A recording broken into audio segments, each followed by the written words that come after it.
मथुरा, पेड़े एवं चींटे चींटियां। एक बार की बात है, एक महात्मा जी मथुरा वृंदावन यात्रा करके अपने गांव हरियाणा वापस लौट रहे थे। मथुरा के प्रसिद्ध पेड़े प्रसाद वितरण के लिए खरीदे। ट्रेन में सफर करते हुए रात्रि भोजन करने के बाद कुछ मीठा खाने की इच्छा हुई।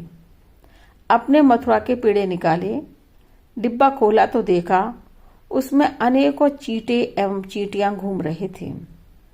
महात्मा जी ने एक पेड़ा निकालकर चींटे झाड़कर खा लिया। सोचने लगे चींटे हटाकर प्रसाद बांट दूंगा।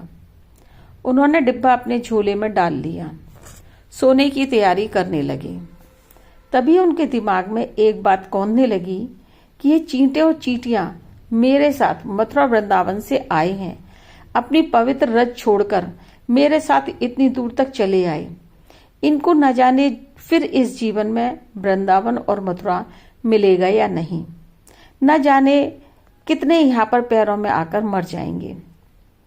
मैंने तो बहुत बड़ा पाप कर दिया, इनको इनकी पवित्र भूमि से अलग कर दिया। भगवान कभी भी मुझे माफ नहीं करेंगे। नहीं नहीं, मुझे अपने घर नहीं बल्कि इनको पहले वृंदावन छोड़ना होगा। बस फिर क्या था, महात्मा जी अगले स्टेशन पर उतरे और वृंदावन जाने वाली दूसरी ट्रेन में बैठ गए।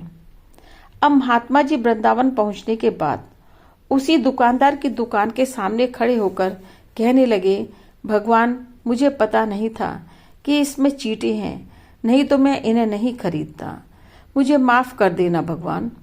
दुकानदार ने जब यह बात सुनी तो वह बोला, महात्मा जी अगर मिठाई में कुछ खराबी है तो बदल लो। महात्मा जी बोले, अरे नहीं भाई, मिठाई तो एकदम सही है, गलती तो मुझसे ही हुई है। मैं ही इन चींटे चींटियों को उनकी पवित्र भूमि कन्हैया धाम से अलग करने चला था। भगवान तो मुझे कभी भी माफ नहीं करेंगे, इसलिए मैं इनको इन्हीं के स्थान पर छोड़ने के लिए आया हूँ। दुकानदार महात्मा जी के वचन सुनकर अपनी दुकान से नीचे उतरा, महात्मा जी के पैरों में पड़ गया और बोला, महात्मा जी आप दिव्य दृष्टि हैं, महान हैं, आपके कितने ऊंचे विचार हैं। मैं और मेरी दुकान धन्य हो गई आपके जैसे महात्मा जी के दर्शन करके।